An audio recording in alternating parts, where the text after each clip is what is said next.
Laurel Jean Mitchell. Esta dulce joven perdió la vida en el año 1975. Desafortunadamente, el caso se enfrió como hielo, pero gracias al testimonio de testigos y los avances en pruebas de ADN, tuvo un avance significativo casi 50 años después. El 6 de agosto de 1975, Laurel Jean Mitchell, de 17 años, desapareció tras salir de su trabajo en el bar de refrigerios del campamento de la iglesia Epworth Forest, en North Webster, Indiana. Laurel tenía planeado encontrarse con amigos en un parque de diversiones a unos 800 metros de distancia. Un testigo informó a la policía que había visto a Laurel caminando y la había saludado, todo poco después de que ella saliera del trabajo. Sin embargo, la joven nunca volvió a ser vista con vida. Su cuerpo fue encontrado al día siguiente, el 7 de agosto, en el río Elkhart por unos pescadores, luego de que no regresara a casa. Aunque la causa de su fallecimiento fue determinada como ahogamiento, la policía indicó que el informe de la autopsia sugería que Laurel había luchado por su vida. Por ello, se inició una investigación por homicidio. Dos residentes que vivían cerca de la carretera por la que Laurel probablemente habría caminado tras su turno informaron a la policía haber escuchado un auto ruidoso que pasó, dio la vuelta y luego se detuvo cerca de su casa. Uno de ellos declaró que escuchó lo que parecía ser alguien cerrando la cajuela de un auto con fuerza. Al salir de su casa, vio dos autos alejándose del lugar. La otra residente afirmó que alrededor de las 10 de la noche, un auto giró en el camino de entrada de la casa vecina y al pasar de nuevo frente a su casa, escuchó varias voces que decían, «Vayamos por ella», o algo similar. Mencionó que el auto era oscuro y hacía mucho ruido. Aunque los detectives investigaron estas pistas, no se realizaron arrestos y el caso quedó sin resolver. En el año 2013, un detective del departamento del sheriff del condado de Noble fue contactado por una mujer en Florida. Ella relató que, en 1975, cuando tenía 16 años, salió con un hombre llamado John Wayne Lehman. Según su testimonio, en una ocasión, mientras él la llevaba a casa después de una fiesta, Lehman confesó haber participado en un crimen junto a su amigo Fred Bandy. En 2014, los investigadores entrevistaron a un hombre que afirmó que, cuando era estudiante de segundo año en la secundaria West Noble, en 1975, Fred Bandy le confesó haber cometido el crimen. Otra persona también declaró que Bandy admitió su participación en el delito durante una fiesta. En 2019, las prendas de Laurel fueron enviadas nuevamente al laboratorio de la Policía Estatal de Indiana para análisis y pruebas de ADN. A finales del 2022, se obtuvo una muestra de ADN de Fred Bandy, la cual resultó ser 13,000 millones de veces más probable que él fuera el contribuyente del ADN encontrado en la ropa de Laurel, en comparación con cualquier otra persona desconocida. Por fin, después de casi 50 años, en febrero del 2023, la policía arrestó a Fred Bandy y a John Wayne Lehman, ambos de 69 años. Los avances en la tecnología de laboratorio permitieron a los investigadores vincular a ambos hombres con la muerte de Laurel. Según los investigadores, Bandy y Lehman habrían secuestrado a Laurel, colocándola en el Oldsmobile modelo 1971 de Bandy. Luego la llevaron al sitio de acceso público Mallard Roost, ubicado en la carretera del Condado 600 Norte, en el Condado de Noble, donde la ahogaron. Ambos hombres lograron eludir la justicia durante casi 5 décadas. Sin embargo, Bandy fue condenado varias veces por diversos delitos en la Corte de Circuito del Condado de Noble a lo largo de los años, lo que permitió a los investigadores recopilar su ADN. Lehman compareció por video desde el Centro Correccional de Miami para su audiencia de sentencia, tras haberse declarado culpable de conspiración para cometer homicidio en relación con la muerte de Laurel. Como parte de su sentencia, Lehman recibió un crédito de 613 días por el tiempo que ya había cumplido en prisión. En una declaración realizada en agosto, Lehman afirmó que Bandy agredió a Laurel y la ahogó. Lehman negó haber participado en la agresión o el homicidio y dijo que su temor hacia Bandy le impidió intentar detener los crímenes. El 11 de octubre del 2024, Lehman fue sentenciado a 8 años de prisión por su papel en la muerte de la joven. Bundy, por su parte, fue hallado culpable de homicidio en relación con la muerte de Laurel. El 22 de octubre del 2024, fue condenado a cadena perpetua con posibilidad de libertad condicional por el asesinato ocurrido en 1975 de Laurel Jean Mitchell, de 17 años. Corey Devon Smith. En 2004, un hombre le disparó fatalmente a Corey Devon Smith frente a la casa de su madre. 20 años después, estando encarcelado, un hombre confesó el crimen. El 12 de junio del 2004, Corey Devon Smith, de 21 años, fue asesinado a tiros cerca de la avenida Royal Palm, número 2766, en Fort Myers, Florida, frente a la casa de su madre. Corey fue alcanzado por 5 disparos mientras se dirigía al auto después de recoger un cargador en su casa, dejándolo sin vida en el suelo. El cuerpo de Corey fue encontrado en la calle frente a su casa. Testigos dijeron haber visto a un hombre negro enmascarado huyendo de la escena y subiéndose a un sedán Cadillac amarillo. Investigadores especializados en casos sin resolver trabajaron incansablemente para identificar al responsable de quitarle la vida a Corey. Un examen forense del auto de Corey reveló 2 conjuntos distintos de ADN.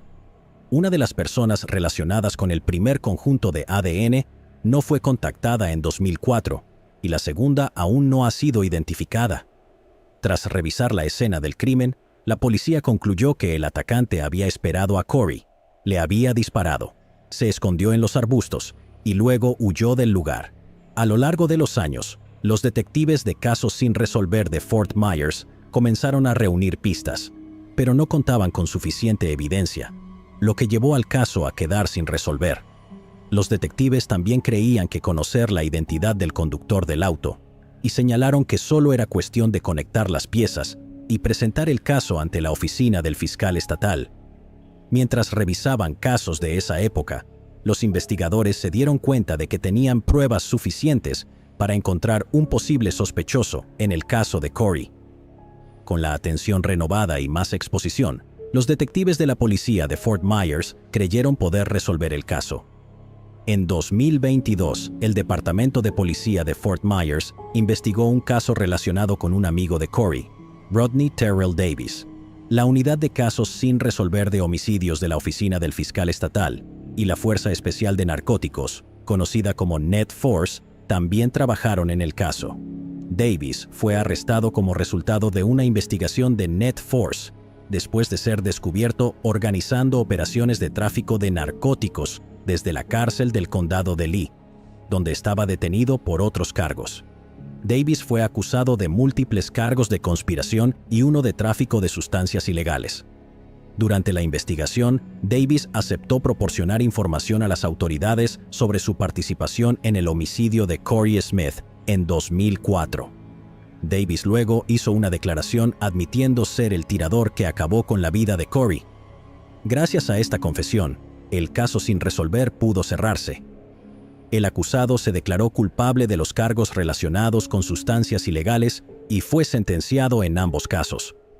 El 22 de octubre del 2024, Rodney Davis, de 41 años, residente de Cape Coral, fue condenado a 40 años de prisión por homicidio en segundo grado con arma de fuego por quitarle la vida a Corey.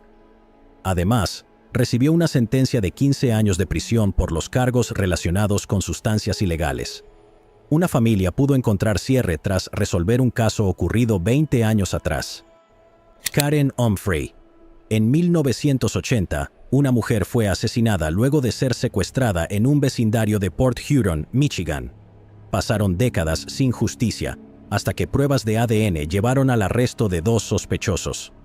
El 2 de noviembre de 1980, el cuerpo de Karen Humphrey, de 21 años, fue encontrado sin vida en el área de caza estatal de Bird Hills, Michigan, cerca de Port Huron. Había recibido 2 disparos en la cabeza. Los investigadores lograron recolectar evidencia de ADN del cuerpo de Karen después de que unos cazadores la encontraran, un día después de que testigos reportaran haberla visto siendo forzada a subir a un vehículo.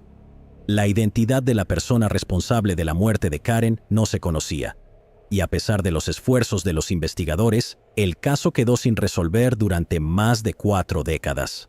Sin embargo, los investigadores nunca abandonaron la búsqueda de justicia. En 2022, la Policía Estatal de Michigan envió evidencia forense de ADN de la escena del crimen a Othram. Se desarrolló un perfil genético completo de un contribuyente desconocido, y la genealogía genética forense permitió generar nuevas pistas investigativas. Gracias a estas pistas, la Policía Estatal de Michigan, junto con el Departamento del Sheriff del Condado de St. Clair, logró identificar a Douglas Laming, de 70 años, residente de Fort Gratiot, Michigan, como sospechoso del asesinato de Karen. Laming fue arrestado el 15 de diciembre del 2023 y acusado de homicidio en primer grado. En ese momento, no se anunció públicamente que se había descubierto ADN perteneciente a otro contribuyente en la escena del crimen.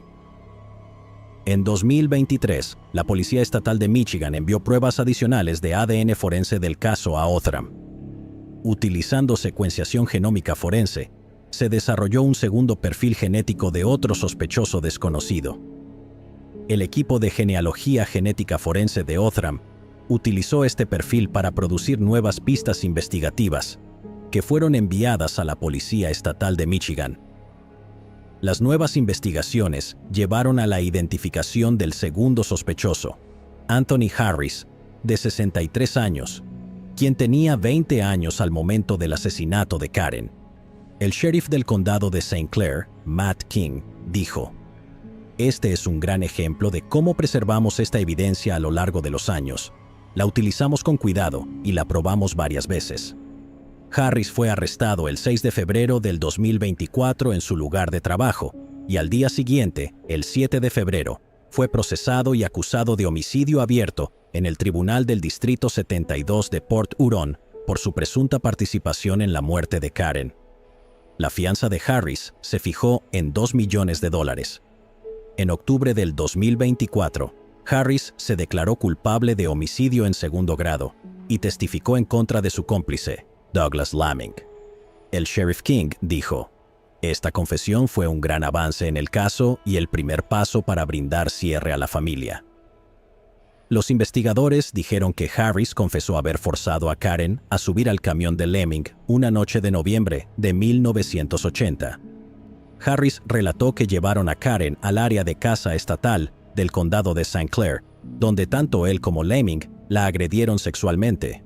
Harris afirmó que se alejó por un momento y escuchó 2 disparos, pero alegó que estaba oscuro, por lo que no vio a Laming disparar.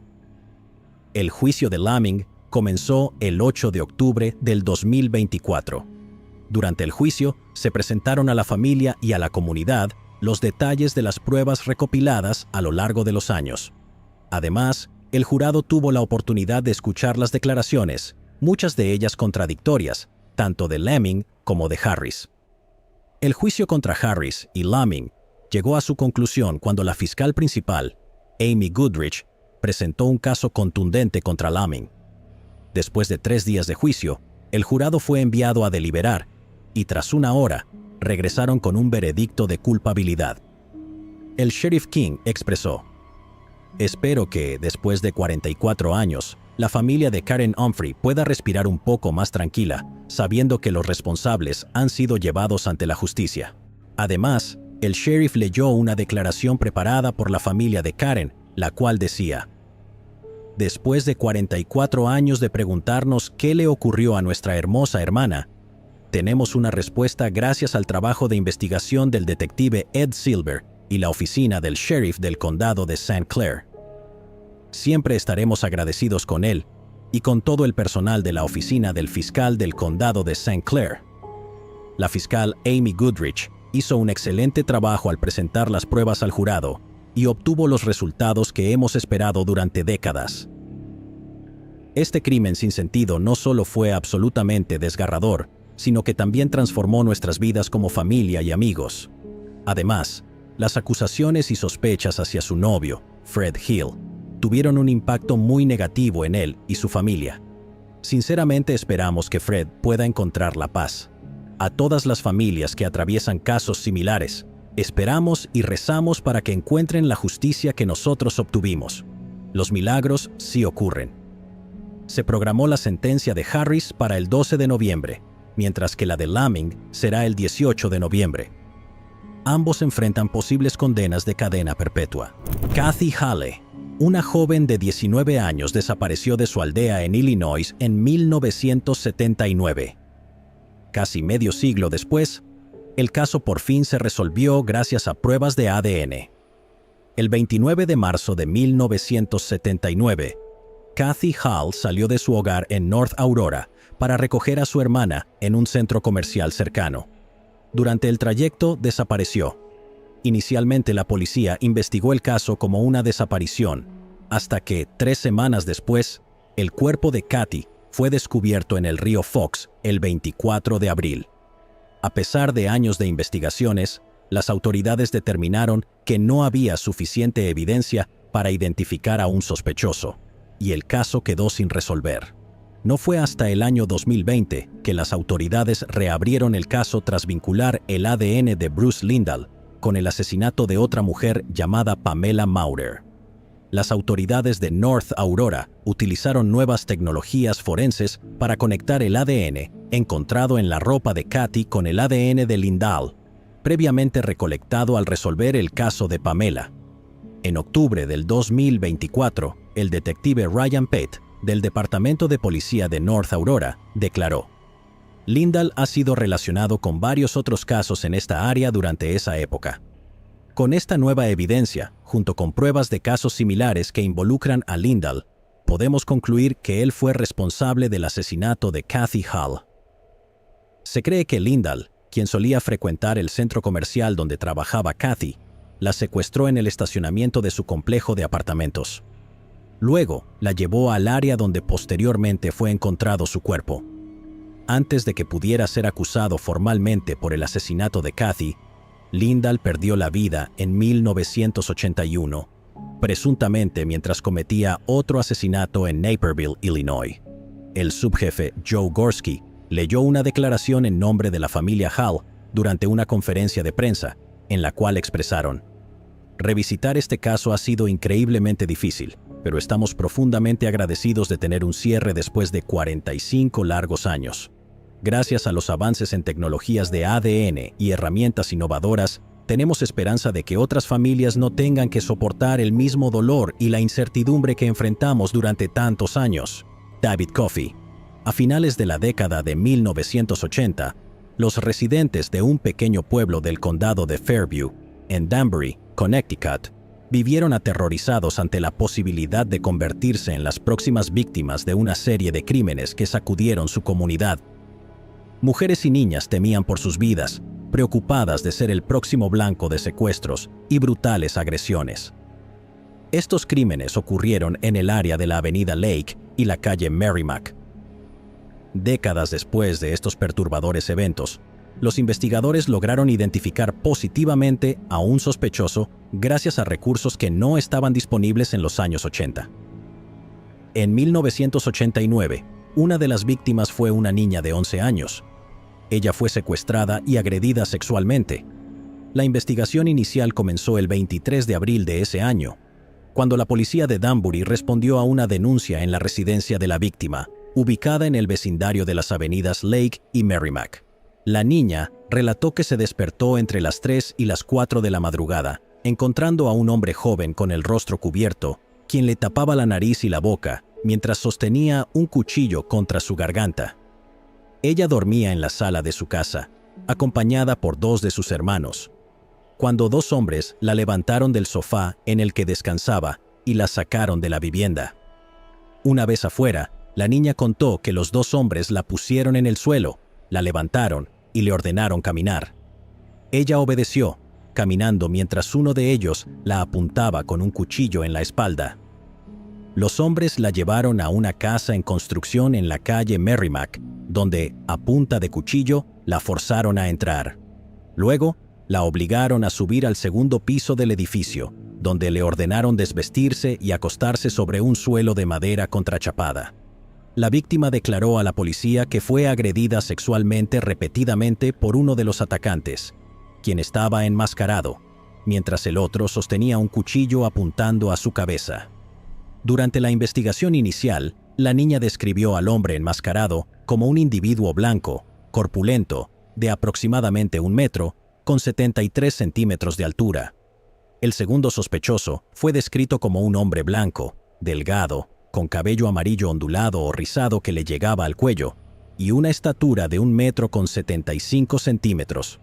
Tras agredirla en múltiples ocasiones, los hombres le ordenaron vestirse nuevamente. La amenazaron con acabar con su vida y con la de su madre si le contaba a alguien lo sucedido. Después, la llevaron de regreso a su casa, donde le dijeron que entrara por la puerta trasera. Luego, huyeron a pie. Al regresar a casa esa misma mañana del 23 de abril, la niña le contó a su madre lo que había ocurrido. Su madre contactó de inmediato al departamento de policía de Danbury y la víctima fue trasladada al hospital de Danbury para una evaluación médica y de agresión. Los investigadores determinaron que los sospechosos habían ingresado al hogar de la víctima a través de una ventana de la cocina que estaba abierta y obtuvieron huellas dactilares en el exterior de esta. También encontraron virutas de madera en el sofá donde la niña dormía la noche de su secuestro, así como en el piso cercano al sofá y en su cabello. La policía localizó la casa en construcción en la calle Merrimack y verificaron que la estructura coincidía con la descripción dada por la víctima. Posteriormente, la llevaron al lugar donde ella identificó el segundo piso como el lugar del ataque. Allí, los investigadores encontraron virutas de madera consistentes con las halladas en su hogar y en su cabello. También recogieron un pequeño charco de evidencia que incluía sangre, en el área donde la niña dijo que ocurrió la agresión. Esta evidencia fue enviada al laboratorio forense del estado de Connecticut en 1989, pero en ese momento no se identificó a ningún sospechoso y el caso se enfrió. 3 décadas después, en noviembre del 2023, la víctima realizó una consulta sobre el caso. La Unidad de Víctimas Especiales del departamento decidió reabrir los archivos y abordar los ataques con nuevas perspectivas y tecnología moderna. La policía de Danbury informó que solicitaron un nuevo examen de las evidencias y obtuvieron un resultado en febrero del 2024 que vinculaba el ADN de David Coffey, de 54 años, con la mezcla de sangre y otras evidencias recolectadas en la residencia de la calle Merrimack en 1989. Con esta información, aseguraron una orden de arresto acusándolo de secuestro en primer grado y Coffey fue detenido el 22 de octubre. Basada en los recientes análisis de ADN obtenidos de las pruebas incautadas en 1989, la policía cree que Coffey era el sospechoso enmascarado. En abril de 1989, Coffey tenía 17 años y vivía en una casa en la calle Pea, a tan solo 180 metros de la residencia de la víctima. Su perfil de ADN coincidió a través del sistema CODIS. Es un delincuente convicto y actualmente está en libertad condicional por cargos graves en el estado de Georgia. Su libertad condicional siguió a una condena de 8 años de prisión por agresión agravada y posesión de armas de fuego en junio del 2013. Fue liberado en noviembre del 2022. Tras la coincidencia de ADN que vinculaba a Coffey con las evidencias, las autoridades obtuvieron una nueva muestra de ADN de la víctima y la enviaron al laboratorio forense del estado de Connecticut para análisis y comparación. El laboratorio utilizó tecnología moderna, no disponible en 1989, para analizar muestras tomadas durante el examen de agresión de la víctima y evidencias encontradas en el edificio de la calle Merrimack. Fue mediante estos análisis que se confirmó la coincidencia con el perfil de ADN de Coffey. Una comparación realizada en julio del 2024 entre las huellas dactilares tomadas de la ventana de la casa de la víctima en 1989 y las obtenidas de Coffey durante un arresto previo resultó ser inconclusa. Aunque la orden de arresto alega que Coffey agredió a la víctima, no ha sido acusado formalmente de agresión. En Connecticut, El plazo de prescripción para agresiones graves es generalmente de 20 años, aunque hay excepciones dependiendo de la edad de la víctima y otros factores. Debido a que Coffey tenía 17 años en el momento de los presuntos crímenes, su caso fue inicialmente presentado en un tribunal juvenil y luego transferido a un tribunal de adultos. Coffey permanece detenido bajo una fianza de $750,000 en el Centro Correccional de Bridgeport y tiene programada una audiencia en el Tribunal Superior del Estado en Danbury el 20 de noviembre del 2024. La policía aún no ha identificado al segundo sospechoso y ha pedido la ayuda del público para identificarlo. Las autoridades publicaron el boceto original del segundo sospechoso, realizado en 1989.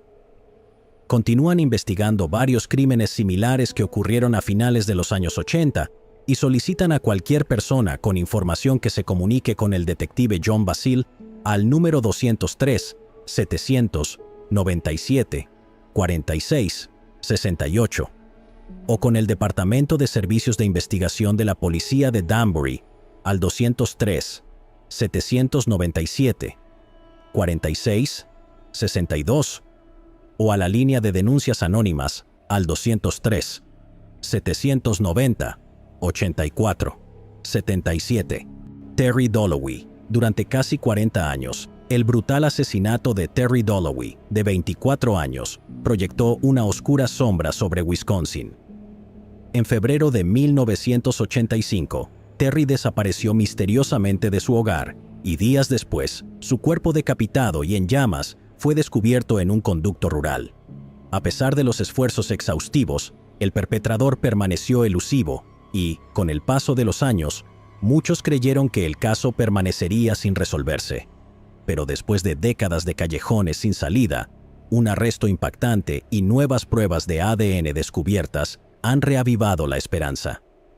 Terry Dollowee era originaria de River Forest, Illinois, un área suburbana cerca de Chicago. Criada en una familia de clase media, era conocida por ser una estudiante dedicada y una trabajadora incansable, equilibrando su vida académica con su empleo como gerente de un bar. En el momento de la tragedia, Terry era estudiante de último año en la Universidad de Wisconsin en La Crosse, donde estudiaba finanzas. Se había mudado a La Crosse para perseguir sus estudios y sus ambiciones, reflejando su determinación por construir una vida estable y exitosa. El trabajo de Terry en Peggy's, un restaurante exclusivo en el corazón de La Crosse, le permitía mantenerse mientras asistía a la escuela. Compartía un remolque como hogar con su prometido, Russell Lee, en la pequeña comunidad de Barre Mills. La pareja parecía llevar una vida estable juntos, y Terry esperaba con entusiasmo graduarse y comenzar su carrera.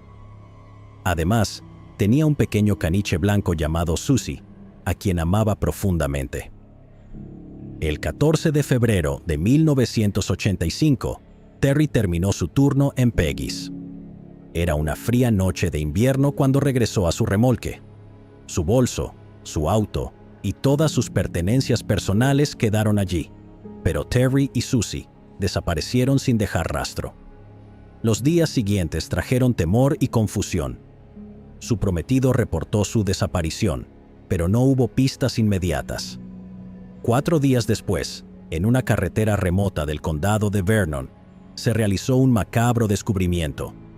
Un transeúnte informó sobre un incendio en un conducto, donde la policía pronto encontró el cuerpo decapitado y quemado de Terry. La investigación sobre el asesinato de Terry fue extensa, pero, a pesar de los esfuerzos iniciales, estuvo marcada por la frustración y los callejones sin salida. Se entrevistó a cientos de personas y se siguieron posibles pistas, pero no surgió nada concreto. En un principio, los investigadores centraron su atención en la vida personal de Terry. Examinaron a su prometido, Russell, quien había sido la última persona en verla con vida. Sus hábitos de juego y su estrecha relación con los torneos de billar levantaron sospechas, pero, a pesar del escrutinio, no hubo pruebas directas que lo vincularan al crimen. La investigación se amplió para incluir a otras personas de su círculo social, incluyendo amigos y compañeros de trabajo, pero ninguna de estas líneas produjo un sospechoso. A esto se sumó el desafío de que la cabeza de Terry y su perro desaparecido nunca fueron encontrados, lo que dejó a los investigadores sin pruebas críticas que pudieran arrojar luz sobre cómo y por qué se encontró un destino tan trágico. Entonces, en un giro frustrante, el caso comenzó a enfriarse. Sin tecnología de ADN en ese momento y solo con evidencia circunstancial, las autoridades tenían poco con qué trabajar. Creían que el perpetrador había planeado meticulosamente el crimen, utilizando un acelerante para quemar el cuerpo y destruir posibles pruebas. Aún así, las autoridades nunca se dieron por vencidas. A lo largo de los años, los investigadores revisaron periódicamente el caso, volviendo a entrevistar testigos y reexaminando las evidencias. A finales de los años 90, se descubrió una astilla de pintura en una sábana que había sido envuelta alrededor del cuerpo de Terry, lo que sugería un posible vehículo utilizado en el crimen. Pero, nuevamente, no fue suficiente para llevar a un arresto. Los investigadores siguieron adelante, esperando que algún día la nueva tecnología o una pista fresca trajeran respuestas a este caso. Ese día llegó en el año 2023, cuando los avances en tecnología de ADN abrieron el misterio y señalaron a un sospechoso que había estado oculto a plena vista. El avance en el caso de Terry Dollowee fue impulsado por una serie de desarrollos en la ciencia forense, específicamente en la tecnología de ADN, que había evolucionado significativamente.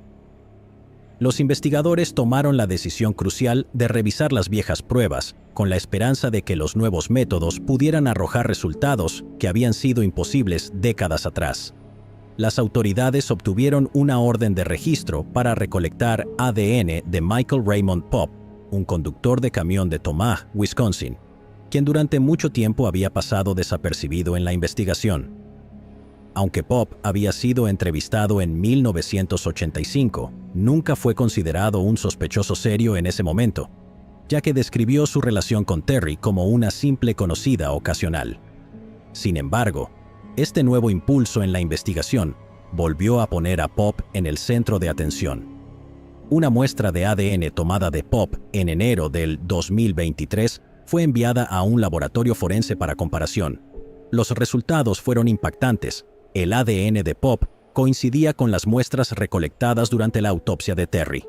Esta fue la primera evidencia sólida que vinculaba a Popp con el crimen. Durante las entrevistas con los investigadores, Popp inicialmente afirmó que solo había visto a Terry unas pocas veces y que realmente no la conocía bien. Pero cuando se le preguntó por qué su ADN coincidía con el ADN masculino encontrado dentro del cuerpo de Terry, Popp respondió: «Tal vez tuve una pequeña relación con ella durante 6 a 8 meses». Cuando los investigadores lo presionaron sobre por qué nunca había mencionado esto antes, Popp explicó: «Bueno, es un caso bastante serio. No quería estar asociado con eso». Aunque Popp mantuvo su inocencia diciendo que no era una persona violenta, la coincidencia proporcionó a los investigadores la evidencia concreta que necesitaban para arrestarlo el 24 de septiembre del 2024. Durante una audiencia de fianza en el Tribunal del Circuito del Condado de Vernon, el fiscal especial Kevin Croninger solicitó una fianza en efectivo de $2 millones. El juez Timothy Gaskell estableció la fianza en $1 millón. Popp, quien no estaba representado por un abogado en ese momento, intentó involucrar al fiscal Croninger en una discusión sobre un caso no relacionado en el condado de Monroe. En ese caso, enfrentaba cargos por acoso, amenazas, resistencia al arresto y posesión de sustancias ilegales. En un momento, Popp expresó su incredulidad, afirmando que estaba estupefacto sobre por qué estaba en la corte o bajo custodia por el cargo de homicidio. Si es declarado culpable en el caso de Terry, Popp enfrenta la posibilidad de cadena perpetua. Durante casi 4 décadas, la familia de Terry y la comunidad quedaron con preguntas sin respuesta. Con la tecnología moderna de ADN vinculando a Popp con el crimen, hay esperanza de que las respuestas tan esperadas por fin salgan a la luz. Aunque Popp niega su responsabilidad, los próximos procedimientos legales podrían, al fin, traer cierre a quienes han pasado años buscando justicia para Terry Dollowee. Melanie White, una mujer y madre que se había mudado al Valle de Las Vegas, Nevada, con su novio en la primavera de 1994, desapareció la noche del 26 de agosto. Fue encontrada sin vida al día siguiente. La persona responsable de su muerte permaneció desconocida durante casi 30 años. El 27 de agosto de 1994, dos hombres estaban de excursión cuando descubrieron los restos de una persona no identificada en el Boulevard Lake Mead, cerca de la entrada al área recreativa del lago Mead. Se determinó que los restos eran de una mujer blanca. Su cuerpo había sido arrastrado y colocado en un área de drenaje. Tras una autopsia realizada al día siguiente, la oficina del forense del condado de Clark determinó que los restos eran de Melanie White, de 27 años. La policía cree que fue arrastrada desde un auto hacia el área de drenaje, estrangulada y asesinada con un traumatismo contundente. El Departamento de Policía Metropolitana de Las Vegas lideró la investigación y se recibieron muchas pistas, pero, desafortunadamente, ninguna tuvo éxito en identificar a la persona responsable de la muerte de Melanie, y el caso quedó sin resolver. En el año 2010, los detectives de casos sin resolver del departamento revisaron el caso y enviaron evidencia de la escena del crimen para pruebas tradicionales de ADN. Se desarrolló un perfil de un sospechoso masculino desconocido. Este perfil fue cargado en el sistema CODIS, pero no coincidió con ninguna persona conocida. En el año 2021, utilizando fondos proporcionados por la Liga de la Justicia de Vegas, el Departamento de Policía Metropolitana de Las Vegas envió evidencia a Othram con la esperanza de determinar si pruebas avanzadas de ADN podían identificar a la persona responsable de quitarle la vida a Melanie. Usando secuenciación genómica de grado forense, los científicos de Othram desarrollaron un perfil de ADN del sospechoso masculino desconocido. Este perfil fue utilizado en una búsqueda genealógica por el equipo de genealogía genética forense de Othram para desarrollar nuevas pistas en el caso. Estas pistas fueron entregadas a los detectives del Departamento de Policía Metropolitana de Las Vegas, quienes llevaron a cabo una investigación de seguimiento. Dicha investigación condujo a la identificación de posibles familiares del sospechoso. El 22 de octubre del 2024, se realizaron pruebas de ADN comparativas que llevaron a la identificación positiva del sospechoso como Arthur Lavery, nacido el 7 de septiembre de 1955. Lavery creció en el área de Las Vegas y tenía 38 años cuando acabó con la vida de Melanie. Lavery falleció en mayo del 2021 debido a complicaciones relacionadas con el COVID-19. Anteriormente, había sido arrestado en el área de Las Vegas por agresión. Durante un evento de prensa, los hermanos menores de Melanie, Walter y Jason White, hablaron sobre su hermana fallecida. Dijeron: "Siempre extrañaremos a Melanie y creemos que la resolución de su caso traerá una medida de paz para ella y para todos nosotros". Jason y Walter contaron que muchos miembros de su familia quedaron devastados por la pérdida de Melanie, pero ahora encuentran algo de consuelo con esta noticia. Walter expresó que Melanie era una persona muy amable y que su muerte fue una pérdida trágica. Jason añadió que la amaban muchísimo. El hijo de Melanie, que tenía al momento de su muerte, ahora tiene 33 años. Shannon Holihan. Durante 2 décadas en Flint, Michigan, el caso sin resolver de Shannon Holihan permaneció en el olvido. Su cuerpo fue encontrado en un estacionamiento, parcialmente vestido y con marcas de un ataque brutal, mientras que su querido Chevrolet Corvette de 1994 desapareció sin dejar rastro. Los años se convirtieron en décadas y todas las pistas se enfriaron hasta que, en un giro del destino, un avance con evidencia de ADN por fin vinculó a un sospechoso con el crimen.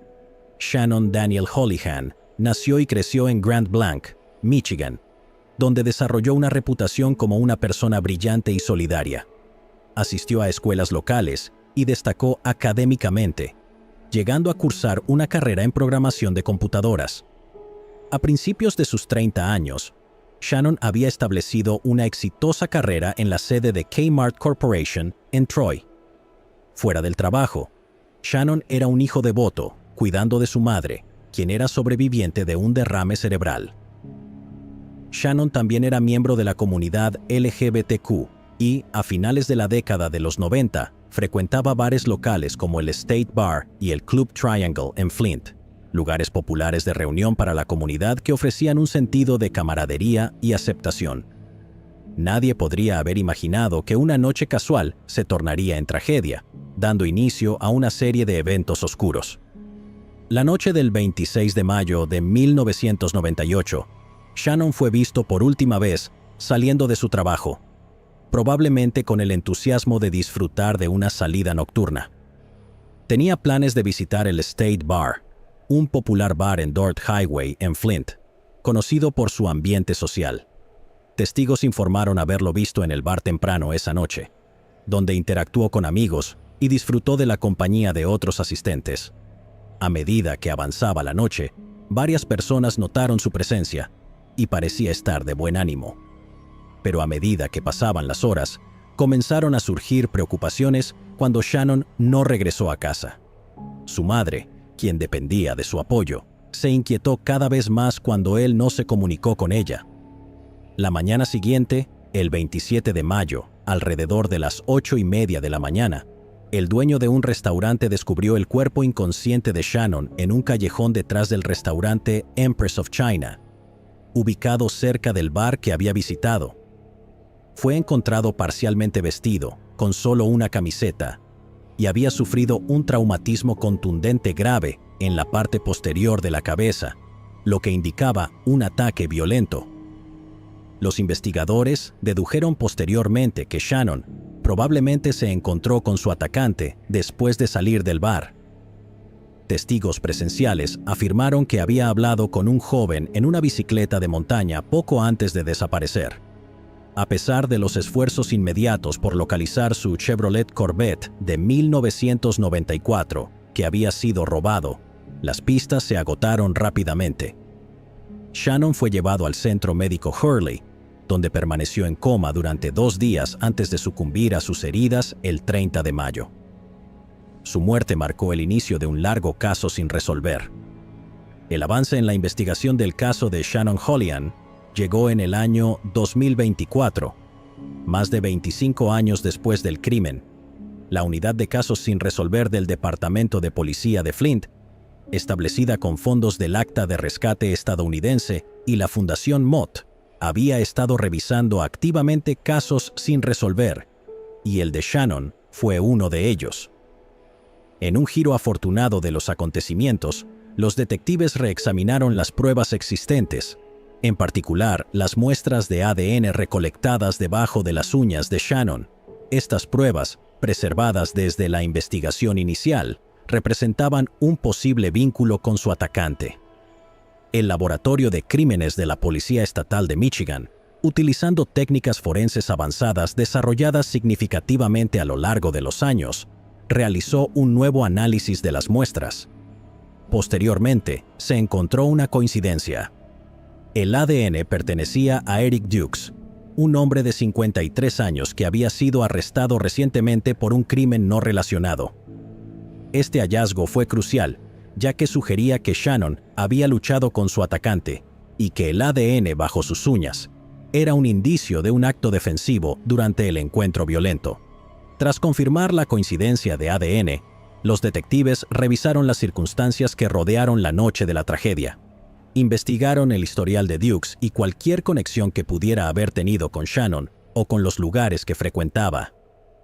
Además, comenzaron a reconstruir una línea de tiempo que vinculaba a Dukes con los últimos movimientos conocidos de Shannon. Los hallazgos de la unidad de casos sin resolver los llevaron a buscar información adicional. Una pista de Crime Stoppers, no relacionada con el caso de Shannon, proporcionó más evidencias que vinculaban a Dukes con el crimen. Mientras reunían más detalles, los investigadores encontraron relatos de testigos que sugerían que Dukes y Shannon habían interactuado esa noche, ofreciendo una imagen más clara de los eventos que llevaron al crimen. Con estas pruebas, el fiscal del condado de Genesee, David Layton, anunció cargos contra Dukes por delitos graves relacionados con la muerte de Shannon y el robo de su auto. La capacidad de acusar a un sospechoso no solo fue una victoria para la unidad de casos sin resolver, sino también un momento significativo para la familia y amigos de Shannon, quienes habían buscado justicia durante mucho tiempo por su trágica muerte. David Lee Toney. En el corazón de Raleigh, Carolina del Norte, ha resurgido un oscuro capítulo de hace casi 3 décadas, reavivando la búsqueda de justicia para una víctima que durante mucho tiempo se creyó olvidada. Un hombre fue arrestado y acusado en relación con un brutal ataque ocurrido en 1998. Este arresto es un ejemplo perfecto de cómo los avances en la ciencia forense están reabriendo casos no resueltos décadas después de que ocurrieron. En las últimas horas de aquel fatídico día de 1998, la vida de una mujer cambió para siempre. Aunque los detalles específicos del ataque permanecen en secreto para proteger la identidad de la víctima, se sabe que el incidente fue violento y horroroso. La víctima denunció haber sido secuestrada y atacada. A pesar de su valentía al presentarse, la investigación del crimen avanzó poco. Luego, el caso se enfrió como hielo, convirtiéndose en una estadística más en una larga lista de asaltos no resueltos. Años después, la esperanza resurgió gracias a la iniciativa de Kits de agresión sexual, lanzada por el Departamento de Justicia de Carolina del Norte, que busca abordar el atraso de Kits de agresión sin analizar en todo el estado. Como parte de esta iniciativa, se reexaminó la evidencia del caso de 1998, lo que llevó a un avance significativo. Una muestra de ADN recolectada en la escena del crimen se ingresó en el sistema CODIS. En octubre del 2024, en un giro sorprendente, se encontró una coincidencia positiva. El perfil de ADN de David Lee Toney estaba vinculado con las evidencias recolectadas en el lugar del crimen. Esta conexión dio nueva vida a la investigación, lo que llevó a las autoridades a actuar rápidamente. Con el arresto de Toney, el Departamento de Policía de Raleigh espera brindarle a la víctima la justicia que ha esperado durante tanto tiempo. Toney enfrenta serios cargos por delitos graves, incluidos asalto en primer grado, intento de agresión en primer grado, secuestro y asalto que infligió lesiones graves. Marquail Marvista Helams. El 31 de enero del 2014, un tranquilo camino de grava en el condado de Greenville, Carolina del Sur, se convirtió en una escena del crimen cuando el cuerpo de un adolescente local fue encontrado sin vida y lleno de disparos. Durante más de 7 años, el caso permaneció frío, sin respuestas a la vista, hasta que una pista crucial reavivó la investigación. Lo que siguió fue una serie de arrestos y revelaciones sorprendentes que desentrañaron un caso sin resolver que muchos temían que nunca se resolviera. Ahora, un hombre está condenado, pero la historia completa recién comienza a salir a la luz. Antes de que la tragedia golpeara, Marquail Marvista Helams era un joven de 19 años lleno de potencial y un profundo amor por el fútbol. El 31 de enero del 2014, el cuerpo de Marquail fue encontrado por un transeúnte a lo largo de un tranquilo sendero de grava cerca de la carretera Davis en Piedmont, Carolina del Sur, mientras paseaba a su perro. El descubrimiento se produjo después de que le hubieran disparado varias veces a Marquail y dejado en el bosque. Los oficiales de la ley que respondieron fueron inmediatamente impactados por la brutalidad del crimen, pero había pocas pistas para explicar lo sucedido. Sin testigos, sin un motivo claro y sin pistas evidentes, la investigación rápidamente llegó a un punto muerto. Los investigadores examinaron los detalles de su vida con la esperanza de encontrar una razón para el crimen violento. Descubrieron que Marquail había estado en contacto con algunas personas en las horas previas a su muerte, incluidos sus excompañeros de cuarto, pero las circunstancias exactas que rodearon el crimen seguían siendo inciertas. Los detectives dedujeron que Marquail probablemente había ido a encontrarse con alguien que conocía para una transacción de sustancias ilegales. Había subido a un auto, pero la situación rápidamente se volvió violenta. Le dispararon y abandonaron en el bosque, y nadie podía explicar el motivo. Su antiguo entrenador de fútbol, Rob Searfoss, dijo: «Era uno de esos jugadores que, incluso si esto no hubiera sucedido, toca tu corazón. Si te tomabas el tiempo de conocerlo, era un buen chico. solo quería que las personas se preocuparan por él. Con el paso de los años, el caso quedó archivado entre otros expedientes de casos sin resolver, sin nuevos avances. Sin embargo, los investigadores nunca se dieron por vencidos. Revisaron pruebas, reexaminaron declaraciones de testigos y exploraron cada posible pista. A pesar de sus esfuerzos, parecía que las respuestas nunca llegarían, y el caso estaba a punto de ser considerado imposible de resolver. Pero, lo que nadie sabía era que el gran avance estaba más cerca de lo que imaginaban. En el año 2021, una pista proporcionada a Crime Stoppers reavivó la investigación. El informante proporcionó información crucial a las autoridades, señalando un vehículo utilizado por los sospechosos la noche del crimen.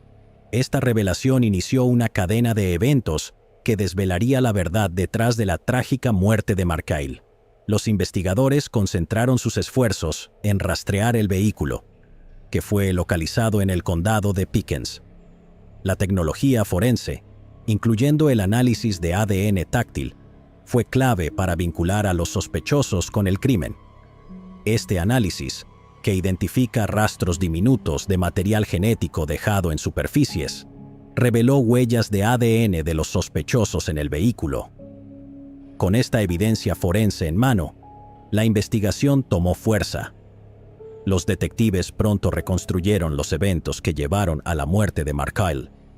Descubrieron que, el 31 de enero del año 2014, Markyle había acordado reunirse con sus antiguos compañeros de cuarto, Raheem Jarrett Griffin y Destany Maria Fields, junto con Chris Thomas Capatino, bajo la suposición de que iban a comprar sustancias. Lo que parecía una transacción rutinaria terminó siendo fatal cuando el grupo se dirigió a un apartado camino de grava cerca de la carretera Davis, en Piedmont. Los investigadores determinaron que Markyle fue disparado varias veces y dejado sin vida fuera del vehículo. Al indagar más profundamente, los detectives encontraron pruebas de conflictos previos entre Markyle y los otros sospechosos. Esto sugería que el crimen no fue un acto al azar, sino el resultado de tensiones crecientes entre ellos. Estos conflictos pudieron haber sido alimentados por problemas personales o rencores, aunque las motivaciones exactas detrás del tiroteo seguían sin estar claras. Incluso sin un motivo definido, la combinación de evidencia de ADN, la pista de Crime Stoppers y las declaraciones de los sospechosos ayudaron a construir un caso sólido. El 15 de abril del año 2021, los agentes de la ley arrestaron a Raheem Jarrett Griffin, Destany Maria Fields y a Chris Thomas Capatino, quienes fueron acusados del crimen fatal, conspiración criminal y otros delitos relacionados. Griffin enfrentó cargos adicionales por posesión de un arma durante un crimen violento.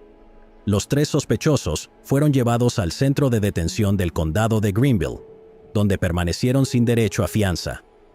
El 18 de abril del año 2024, después de un juicio que duró 4 días, el juez de circuito Patrick Cleburne, Fan III, sentenció a Raheem Jarrett Griffin, de 31 años, a 45 años por el crimen y 5 años adicionales por posesión de un arma durante un acto violento. Capatino y Fields enfrentarán sus propios juicios en los próximos meses. El arresto y la condena representaron un punto de inflexión significativo en el caso. Brindaron cierto grado de cierre a la familia de Markyle y a su comunidad, quienes habían esperado justicia durante mucho tiempo. Hockey Shepard. En 1985, una querida maestra de Kinston, Carolina del Norte, fue brutalmente agredida y tiroteada en su casa. El caso permaneció sin resolver durante casi 40 años, pero gracias a las pruebas de ADN, llegó a su fin en el año 2024. El 8 de enero de 1985, miembros del Departamento de Policía de Kinston respondieron a la residencia de Hockey Shepard, de 62 años, ubicada en el número 1100 de la calle Caswell Este en Kinston. Hockey era una maestra jubilada que vivía sola. Fue encontrada sin ropa en el suelo de su vivienda por una amiga. Había sido agredida, baleada y apuñalada. Los investigadores fueron llamados a la escena y solicitaron la ayuda de la Oficina Estatal de Investigaciones de Carolina del Norte. Además, el Cadillac Burdeos modelo 1983 de Hockey había sido robado y posteriormente encontrado en una escuela primaria local. A pesar de innumerables horas de investigación, no se pudo identificar al responsable del brutal ataque y la muerte de Hockey. A medida que pasaron los años, los detectives continuaron trabajando sin descanso, revisando cada detalle. Sin embargo, el caso quedó sin resolver.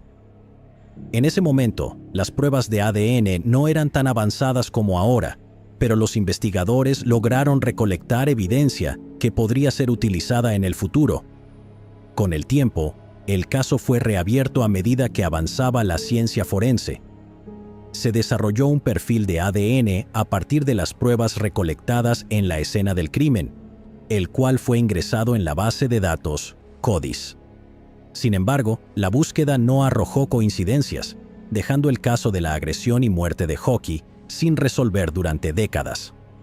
En 2023, el Departamento de Policía de Kinston, en colaboración con el FBI y la Oficina Estatal de Investigaciones de Carolina del Norte, envió evidencia forense a Othram con la esperanza de que pruebas de ADN avanzadas pudieran ayudar a identificar al sospechoso masculino. Los científicos de Othram utilizaron técnicas de secuenciación genómica de grado forense para construir un perfil de ADN integral del sospechoso desconocido. Tras completar el proceso, el perfil genético fue entregado al equipo de genealogía forense del FBI, quienes generaron nuevas pistas investigativas. El 30 de septiembre del 2024, miembros del Departamento de Policía de Kinston presentaron la evidencia obtenida del perfil genético al fiscal del condado de Lenoir. Los resultados identificaron al sospechoso como Thomas Williams Wade Jr. Wade tenía 28 años al momento del crimen y fue entrevistado inicialmente como un posible sospechoso.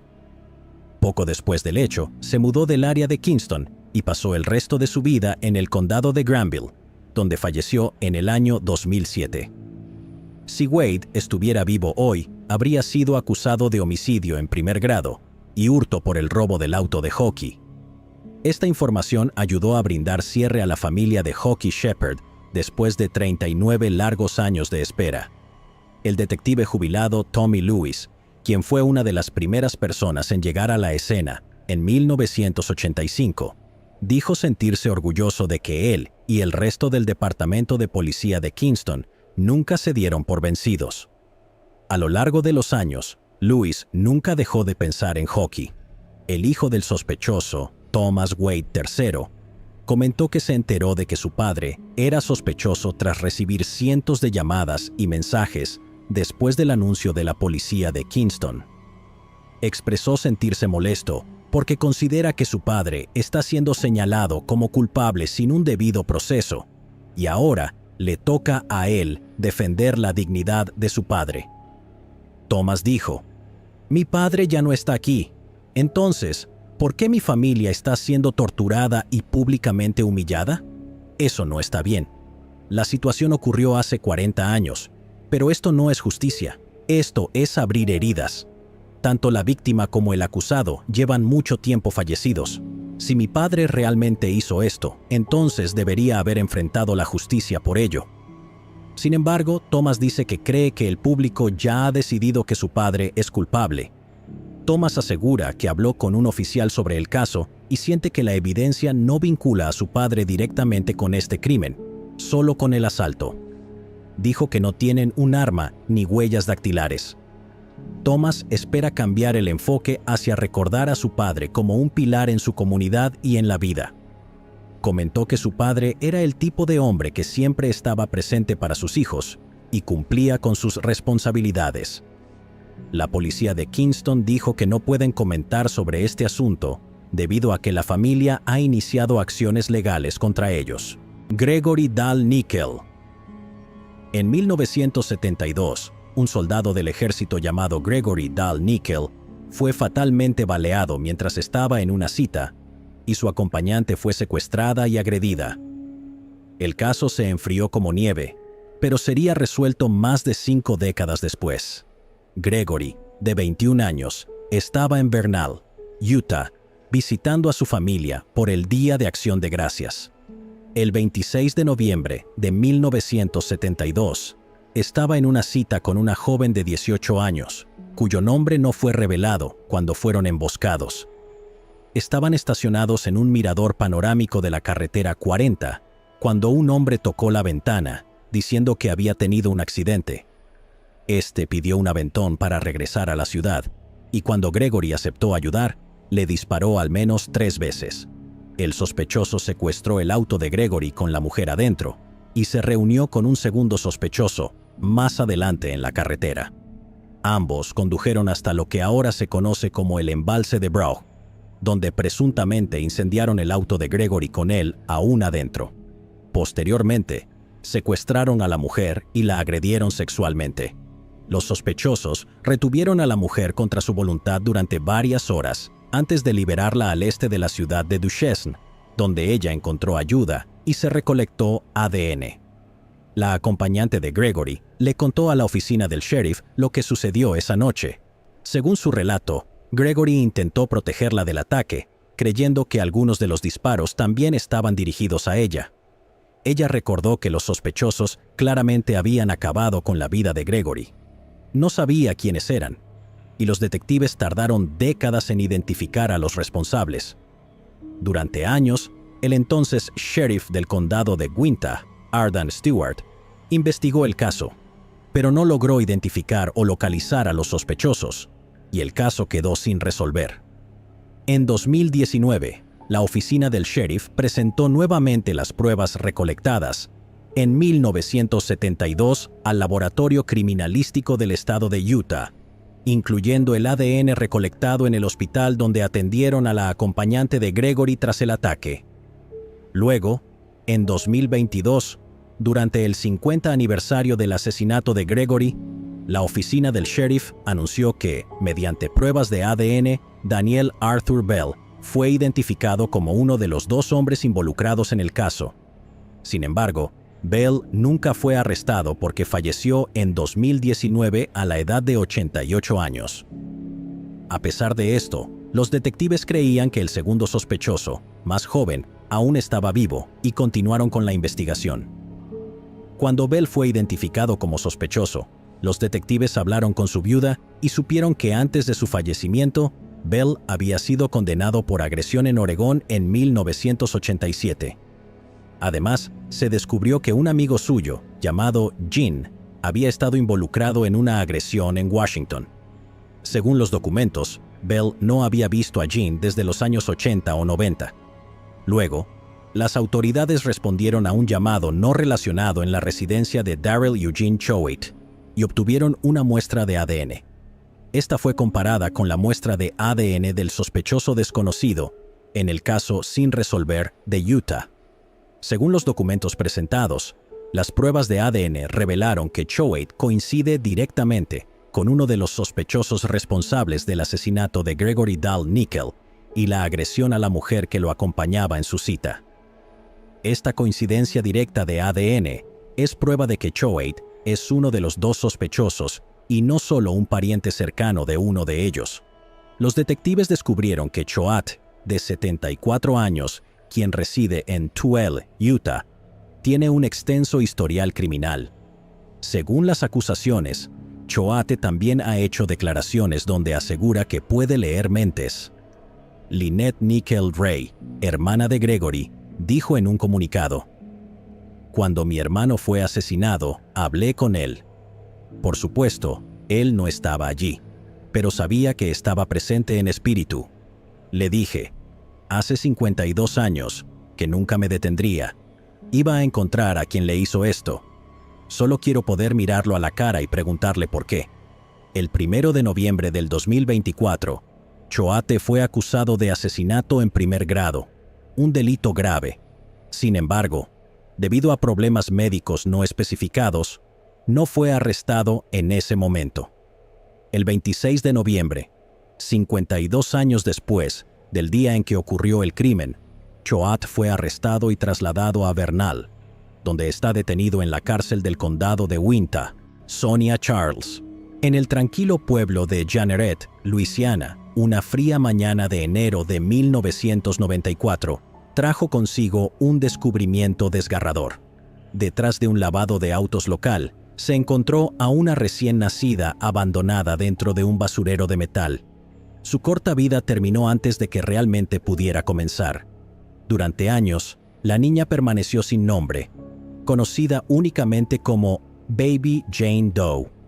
El misterio que rodeaba su trágico final se fue enfriando con el tiempo, pero tras 25 años de silencio, un avance inesperado salió a la luz, desvelando los secretos del pasado.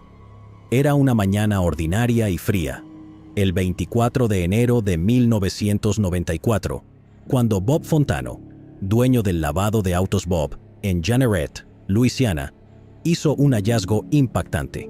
Mientras sacaba la basura, algo llamó su atención: un tambor metálico de 55 galones detrás del lavado. La curiosidad se convirtió en horror cuando miró dentro y vio la diminuta forma sin vida de una recién nacida. La pequeña, luego apodada Baby Jane Doe por los investigadores, yacía en la basura con el pulgar en la boca. Su cordón umbilical y la placenta aún estaban adheridos. La bebé había estado viva solo unas pocas horas antes de sucumbir al intenso frío. Las temperaturas habían bajado a los 4 grados centígrados durante la noche, y dentro del helado tambor metálico, la bebé había fallecido trágicamente. Las autoridades llegaron rápidamente al lugar, pero las investigaciones iniciales revelaron pocas pistas.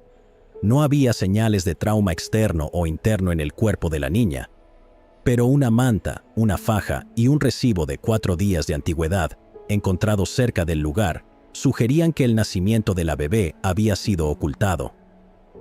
A pesar de los esfuerzos extensos de las fuerzas del orden locales, incluyendo la promesa del jefe de policía interino, Kerry Davis, de encontrar a la madre, el caso pronto se enfrió. Las pistas se desvanecieron y la tecnología de ADN de la época no podía proporcionar respuestas definitivas. El funeral de Baby Jane Doe reunió a cientos de dolientes de Jeanerette que se unieron para honrar a la bebé, a quien consideraban suya. Oficiales del Departamento de Policía de Jeanerette actuaron como portadores del féretro, y los habitantes del pueblo donaron un vestido de bautizo blanco, un gorro y hasta una muñeca Raggedy Ann para asegurar que la bebé no fuera enterrada sola. La investigación se prolongó durante años sin nombre, sin sospechosos y sin respuestas. Sin embargo, 25 años después, un renovado impulso por resolver el caso lo abriría de par en par. En 2019, surgió un avance desde la fuente menos esperada: los avances en la tecnología de ADN. Todo comenzó cuando la oficina del sheriff de Iberia Parish reabrió el caso tras un renovado esfuerzo de un grupo local de defensa de casos sin resolver, decididos a llevar justicia a la olvidada bebé. El detective Scott Hottard asumió el liderazgo de la investigación y, con la ayuda del laboratorio criminalístico de Acadiana, las pruebas recolectadas en la escena del crimen fueron reexaminadas con una perspectiva renovada. Esta vez, un análisis de ADN de vanguardia permitió desarrollar un perfil que había sido imposible obtener décadas atrás. A través de CODIS, se identificó una coincidencia familiar, y por primera vez en 25 años, surgió un nuevo sospechoso. Tras una investigación adicional, el detective Hottard rastreó el ADN hasta una mujer llamada Sonia Charles, una residente de 50 años de New Iberia. Se obtuvo una muestra de ADN de Charles y, cuando los resultados del laboratorio confirmaron la coincidencia, la verdad salió a la luz. Sonia Charles era la madre de Baby Jane Doe.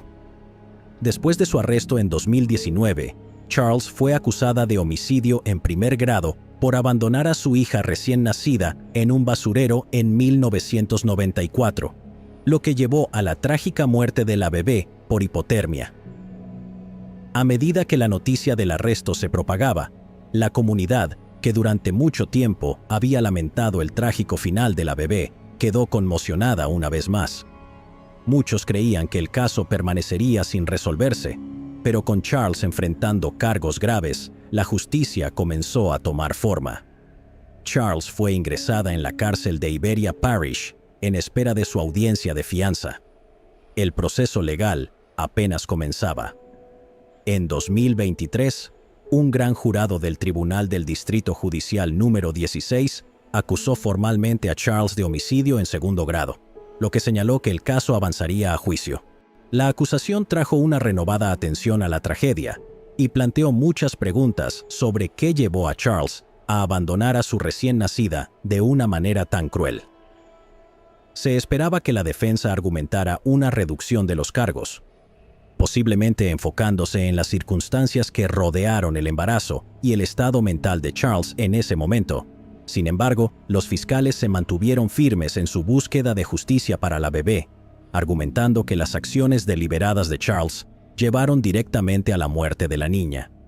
Mientras el caso avanzaba en los tribunales, la gente de Jenrette mantenía la esperanza de que Baby Jane Doe por fin recibiera no solo justicia, sino también la dignidad de una identidad adecuada. Un nombre que reemplazara el anonimato que había llevado durante 25 años. Sarah Jane Carr, una madre amorosa de 6 hijos de Phoenix, Arizona, fue fatalmente tiroteada en su casa en 1998. El nombre del agresor permaneció desconocido durante más de 2 décadas, aunque la policía sabía cómo era físicamente. Luego, en 2016, la policía descubrió su nombre. Sin embargo, aunque ya sabían quién era, el sospechoso permaneció prófugo hasta que fue localizado y llevado ante la justicia. El 9 de julio de 1998, alrededor de las 11:12 de la noche, Sarah Jane Carr, de 28 años, fue tiroteada dentro de su casa cerca de la calle 14 y la carretera McDowell. Una persona que llamó al número de emergencias informó que una mujer había sido baleada y que un hombre había apretado el gatillo. Cuando los oficiales de la policía de Phoenix llegaron a la escena y entraron al hogar, encontraron a Sarah Jane sin vida en el suelo. Había recibido un disparo fatal en el rostro. El testigo que llamó al número de emergencias vio al hombre que le disparó y proporcionó a la policía una descripción. El caso fue entregado a los detectives de la Unidad de Homicidios del Departamento de Policía de Phoenix. Los detectives originales que trabajaron en el caso solo conocían al hombre por su apodo, G. Sin embargo, no pudieron averiguar el nombre completo del sospechoso. La investigación del caso de Sarah se enfrió con el paso de los años, ya que los detectives no lograron identificar al responsable. En 2016, los detectives de casos sin resolver pudieron utilizar nueva tecnología para conectar el tiroteo con Javier Lorenzano Núñez, de 58 años. Los detectives descubrieron que Lorenzano Núñez pasó varios años en California después de cometer el crimen, antes de mudarse a México. Casi 10 años después de que fuera identificado, la policía en Phoenix y la oficina del fiscal del condado de Maricopa acusaron formalmente a Javier Lorenzano Núñez y emitieron una orden de arresto por el homicidio de Sarah.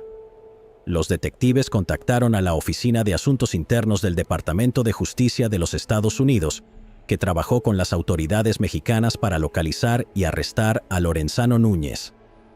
El Departamento de Justicia y el Servicio de Alguaciles de los Estados Unidos coordinaron para finalizar y completar la extradición de Lorenzano Núñez, de 58 años, a Phoenix el 23 de octubre del 2024. El Departamento de Policía de Phoenix tomó la custodia de Lorenzano Núñez, quien fue ingresado en la cárcel por la orden de arresto pendiente relacionada con el caso. Después de 26 años, el sospechoso en el caso de Sarah Jane enfrentará cargos por sus acciones de julio de 1998. Peggy Carr, hermana de Sarah, expresó: "Creo que ahora ella está bailando en el cielo". Sarah Jane fue una madre amorosa para sus 6 hijos, quienes en su mayoría la conocen a través de los preciados recuerdos compartidos por otros.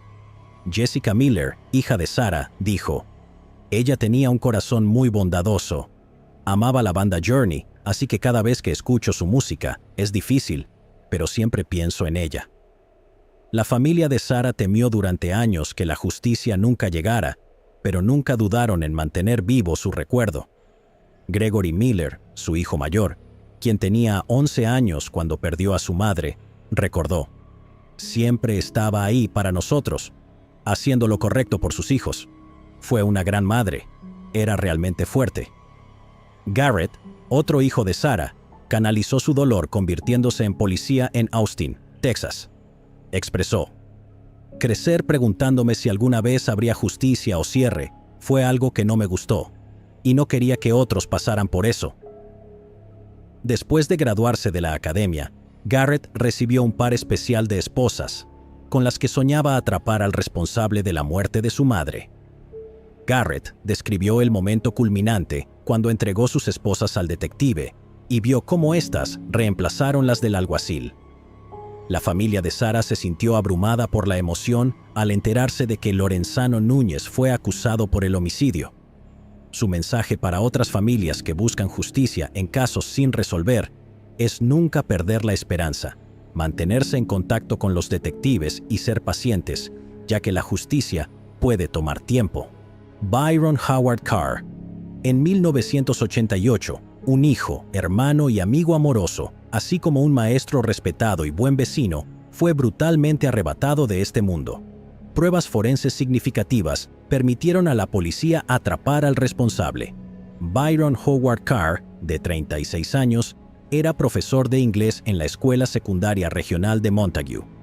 En las primeras horas del 11 de noviembre de 1988, Byron fue estrangulado con una toalla en su dormitorio, en su casa en la avenida Lapthorne, Charlottetown, Canadá. Su cuerpo también presentaba múltiples heridas de arma blanca. El asesinato de Byron sacudió a la ciudad, a sus amigos, a su familia y a la comunidad LGBTQ. Cuando se descubrió su cuerpo, había un mensaje escrito con tinta en la pared que decía: «Volveré a matar». La policía indicó que creían que Byron había tenido relaciones consensuadas con un joven que llevó a su casa, y presumían que ese joven era el asesino. Byron mantenía su orientación sexual en secreto, pero esta salió a la luz tras su fallecimiento. El jefe Brad McConnell describió esa época como un periodo oscuro y desafortunado en la historia de la isla del Príncipe Eduardo, que obligaba a personas como Byron a socializar en las sombras y a tomar riesgos innecesarios. Este caso ha sido el único caso sin resolver en tiempos modernos en la isla del Príncipe Eduardo. Permaneció sin avances durante muchos años hasta que fue reabierto en 2007. La policía tenía esperanzas en los avances de la tecnología de ADN, particularmente en las pruebas recogidas de la ropa interior encontrada en la casa de Byron. Se utilizó genealogía genética para comparar el ADN de la escena del crimen. El jefe McConnell explicó: combinando los avances en ADN con el trabajo de genealogía genética, pudimos identificar a uno de los individuos asociados con los perfiles encontrados en la escena del crimen.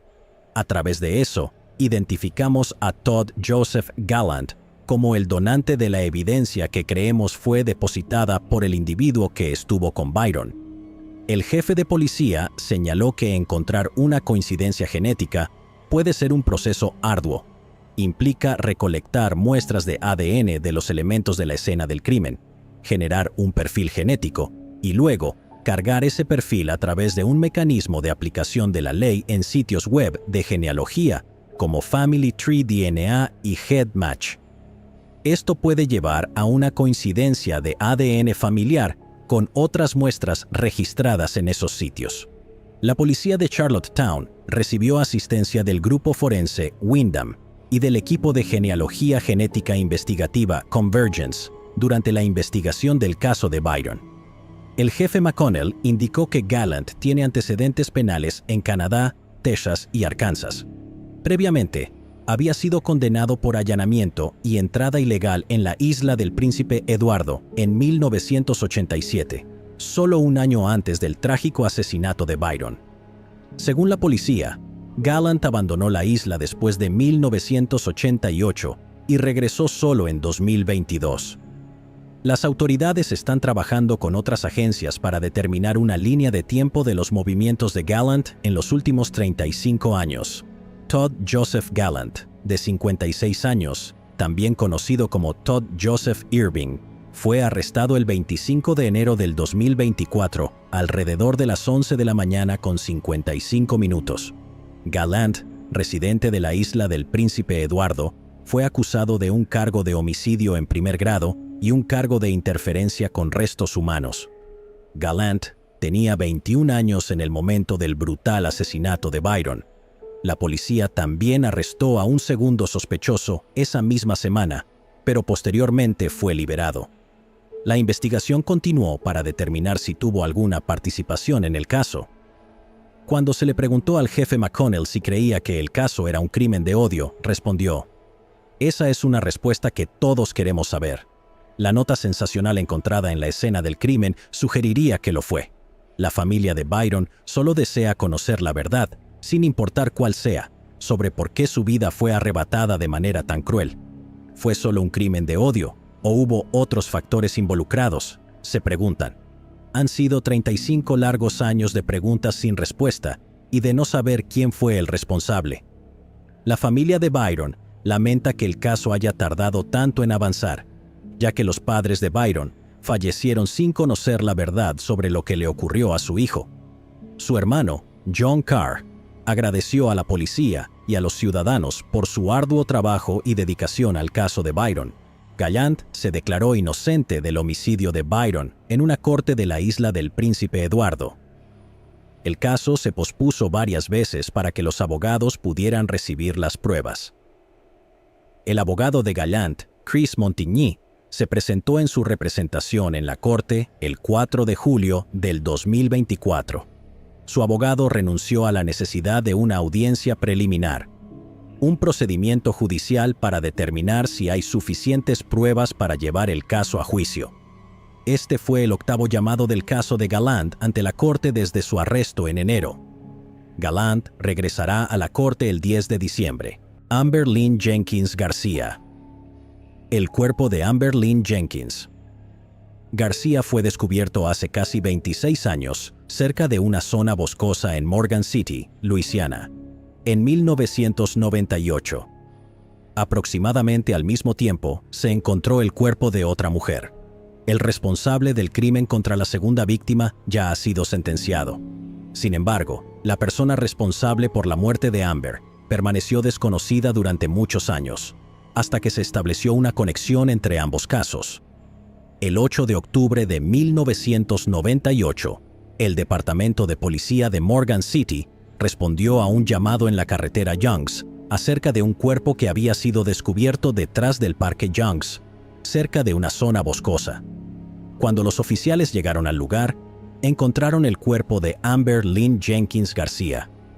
La investigación comenzó con la División de Detectives del Departamento de Policía de Morgan City, quienes determinaron que la causa del fallecimiento de Amber fue un homicidio. Durante el curso de la investigación, los investigadores recolectaron múltiples evidencias que fueron analizadas por especialistas en criminalística.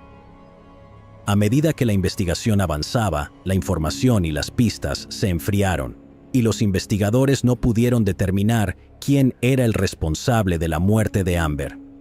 Más tarde, ese mismo año, el 25 de diciembre de 1998, los investigadores del Departamento de Policía de Morgan City respondieron a un llamado en la calle Duke relacionado con el cuerpo de otra víctima femenina que había sido encontrado.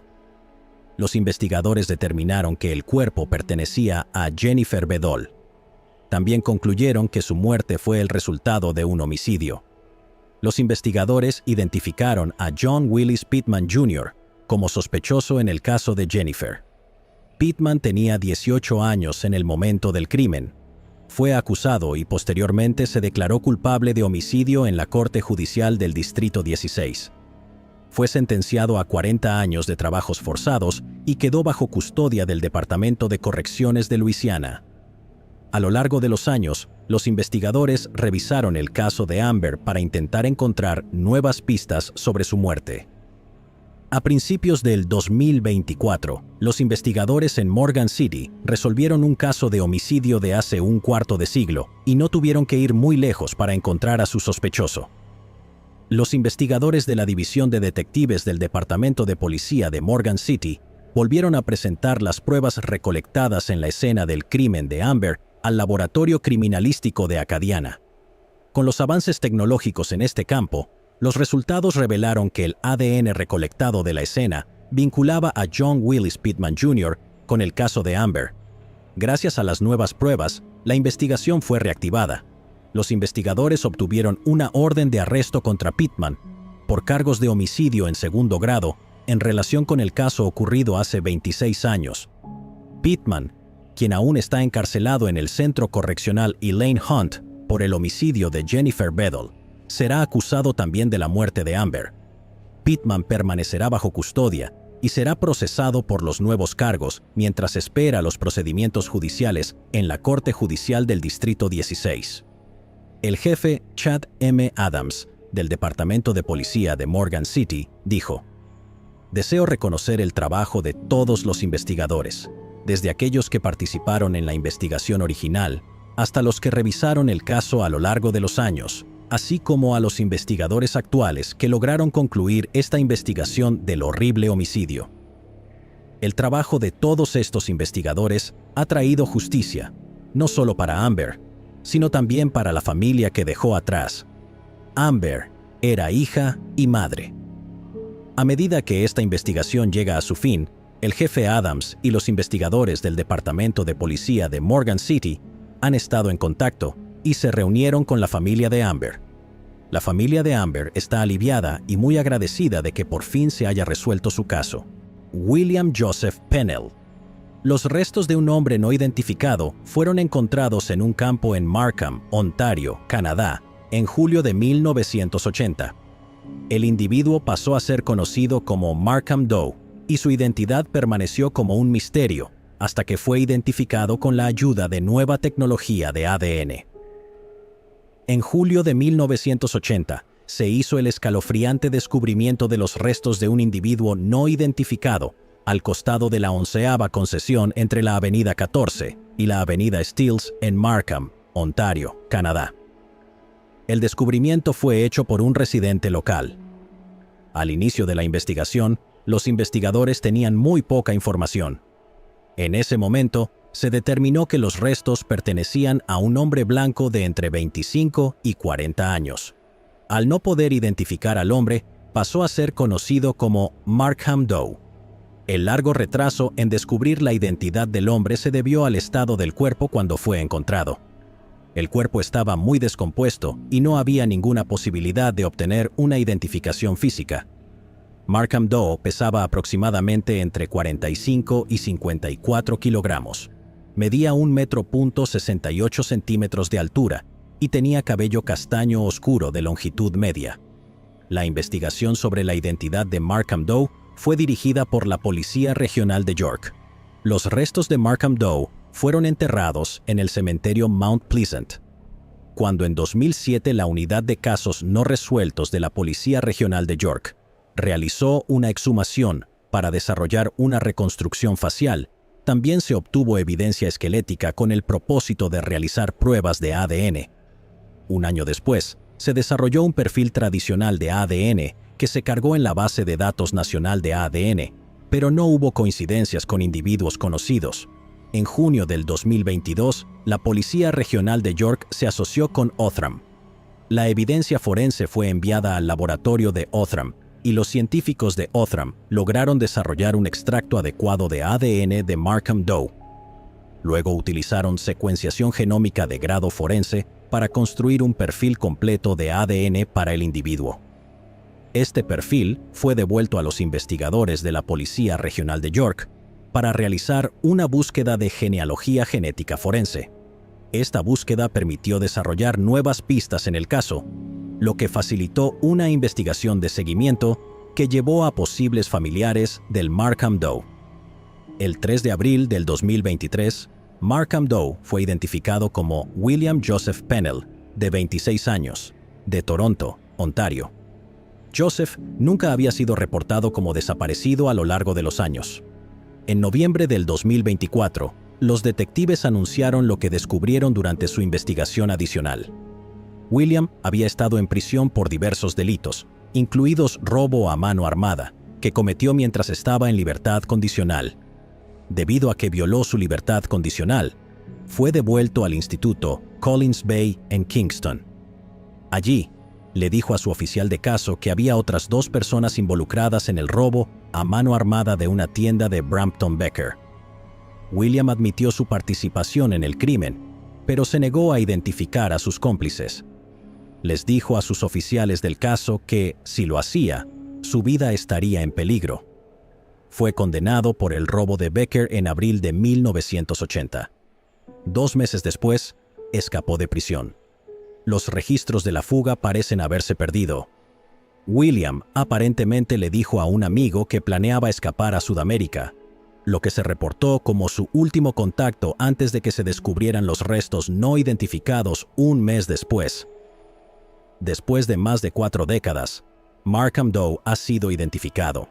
Ellsworth Arthur Teed, en agosto de 1934, el primer oficial de caza y pesca de tiempo completo de Idaho, desapareció mientras realizaba un viaje para investigar caza ilegal cerca de un área llamada Boulder Gulch, en las montañas al sur de Mullan, Idaho. Ellsworth Teed no regresó a casa y su desaparición permaneció sin resolverse durante casi 90 años. Ellsworth Arthur Teed creció en el condado de Clearwater y trabajó en las minas durante muchos años. Luego se mudó al condado de Shoshone y asumió el trabajo de guardabosques. Ellsworth desapareció en agosto de 1934 en una zona de bosques densos cerca de Mullan, a 120 metros al sureste de Sandpoint. Recibió una llamada de que podía haber caza ilegal de ciervos y aves en el área. Había encontrado evidencia el día anterior y volvió a Boulder Gulch para capturar a los cazadores furtivos. Antes de salir, se despidió de su esposa Alma y se dirigió en su Ford Modelo A con un almuerzo empaquetado. Estacionó su auto en el cementerio de Mullan, cerca de la base de la carretera Boulder Creek, y se adentró en el área boscosa. Ellsworth nunca regresó y su familia nunca volvió a saber de él. Alma les dijo a los oficiales que investigaban la desaparición de su esposo que él siempre le avisaba si iba a estar fuera durante la noche y que no era habitual que desapareciera sin notificarle. Se esperaba que Ellsworth asistiera al funeral de un vecino en la tarde del 28 de agosto, un servicio que no habría querido perderse.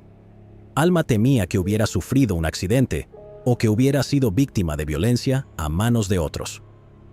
Los oficiales de la ciudad, el condado y el estado, junto con cientos de voluntarios, liberados de sus turnos en la mina de Mullan, la mina Bunker Hill en Kellogg y la mina Hecka en Bork, peinaron las colinas. Buscaron a Ellsworth incansablemente e incluso utilizaron perros de rastreo y aviones durante la búsqueda. Fue una de las búsquedas más grandes registradas en el condado de Shoshone. Cuando los oficiales peinaron Mullan, encontraron el almuerzo empaquetado de Ellsworth y su abrigo dentro de su auto cerrado con llave. También descubrieron tumbas poco profundas de ciervos muertos y evidencia de caza fuera de temporada de aves en el área donde Ellsworth estaba buscando a los cazadores furtivos, lo que indicaba que podría haber sido interrumpido durante su investigación. El caso de Ellsworth fue considerado el caso sin resolver más antiguo del estado. Aunque el cuerpo de Ellsworth Arthur Teed nunca ha sido encontrado, su muerte ha sido considerada durante mucho tiempo un asesinato. Se rumoraba que Ellsworth fue asesinado por el mismo grupo que él estaba buscando, y estos rumores circularon en la comunidad de Mullan durante décadas, pero no pudieron ser corroborados debido a que nunca se encontró su cuerpo. Alma declaró a su esposo como fallecido ante un tribunal el 6 de febrero de 1942, 8 años después de su desaparición. Se le otorgaron beneficios conyugales, y así fue como el caso quedó estancado hasta décadas después. La historia del guardabosques desaparecido se transmitió de generación en generación a lo largo de los años, y cada persona tenía un relato extenso y detallado sobre el presunto asesinato de Ellsworth, relatos que fueron corroborados. En 2023, los investigadores creyeron haber resuelto el caso de la era de la Gran Depresión del guardabosques de Idaho que desapareció en las montañas. En febrero del 2023, el Departamento de Pesca y Caza de Idaho ingresó a Ellsworth en el Monumento Nacional de Oficiales de la Ley y en el Monumento de Oficiales de la Paz de Idaho para honrar su servicio cuando se perdió en el cumplimiento de su deber aquel día de 1934. Su conmemoración fue cubierta por estaciones de noticias locales, lo que motivó a las personas a ponerse en contacto con la oficina del sheriff sobre lo que les dijeron que le ocurrió hace tantos años. 4 personas se presentaron con información sobre lo que habían oído que sucedió. George Petland, su hijo adolescente John Robert Petland y otro adolescente, Oscar Downing, estaban cazando ciervos ilegalmente en el área de Mullan y se encontraron con Ellsworth. Petland acabó con la vida de Ellsworth y los 2 muchachos lo ayudaron a deshacerse del cuerpo. El capitán Seth Green, del departamento del sheriff del condado de Shoshone, dijo en una declaración en febrero del 2024, Stella McCrary. Durante más de 3 décadas, el brutal asesinato de Stella McCrary, una mujer de 69 años, permaneció como uno de los crímenes no resueltos más inquietantes de Mobile, Alabama. Su vida, una vez llena de tranquilidad, terminó violentamente una fría mañana de enero de 1988. La búsqueda de respuestas se extendería durante años. Stella McCrary vivía una vida pacífica en la avenida Burton en Mobile. Era conocida por su amabilidad y carácter fuerte, habiendo construido un pequeño mundo de satisfacción para ella misma. El 23 de enero de 1988, su hijo Tommy realizó el macabro hallazgo. Stella había sido apuñalada varias veces y había señales de que el robo podría haber sido el motivo. Sin embargo, a pesar de la urgencia de la investigación, no se realizaron arrestos y el caso quedó estancado. La policía de Mobile comenzó a investigar posibles sospechosos, pero la investigación se detuvo. En los años posteriores al crimen, el caso parecía haber perdido impulso. Se revisaba periódicamente, pero el avance esperado por todos nunca se materializó. Esto cambió en marzo del 2021, cuando los detectives de casos no resueltos de Mobile revisaron la evidencia con nueva tecnología y renovada determinación. Comenzaron a reconstruir las piezas del rompecabezas, examinando profundamente las antiguas pruebas y nuevos indicios. Fue durante esta revisión cuando los detectives comenzaron a conectar los puntos. Entre los nombres que resurgieron estaba Anthony Hayes, un hombre que había sido sospechoso durante mucho tiempo, pero cuya conexión con el crimen nunca se había probado de manera definitiva. A medida que avanzaba la investigación, nuevas pruebas, incluidas coincidencias de ADN, confirmaron la participación de Hayes. Fue arrestado en Arizona a principios de agosto del 2024 y está esperando su extradición a Alabama. Con Hayes bajo custodia, el misterio del asesinato de Stella por fin se resuelve. Después de más de 30 años, la familia McCrary está un paso más cerca de encontrar consuelo. Este caso sirve como recordatorio de que incluso los casos más antiguos pueden resolverse y que, sin importar cuánto tiempo pase, la justicia puede alcanzar a aquellos que pensaron que habían escapado de ella. Mahavir Singh, en Ayodhya, India, un brutal caso de hace 17 años ha resurgido, reavivando recuerdos de una tragedia que destrozó a una familia y eludió la justicia durante más de una década. Un joven, Mahavir Singh, fue asesinado en el tranquilo pueblo de Tulsipur Maha. Sin embargo, con el paso del tiempo, la esperanza se desvaneció y el caso parecía haber sido completamente olvidado hasta que los recientes arrestos de 2 fugitivos renovaron la esperanza de que por fin se resuelva. Mahavir Singh era un hijo querido y un miembro vibrante de la comunidad de Tulsipur Maha, pero en 2007 su vida fue abruptamente truncada tras un brutal acto de disparos que le arrebató la vida. La investigación sobre el fallecimiento de Mahavir comenzó inmediatamente después del impactante incidente. Mientras la comunidad intentaba sobrellevar la tragedia, la policía de Gonda enfrentó la difícil tarea de recopilar pruebas mientras lidiaba con el peso emocional del caso. Las investigaciones iniciales llevaron a identificar a dos principales sospechosos, Govind, alias Sanjay, y Sitaram Das. Ambos hombres eran bien conocidos en sus respectivas regiones.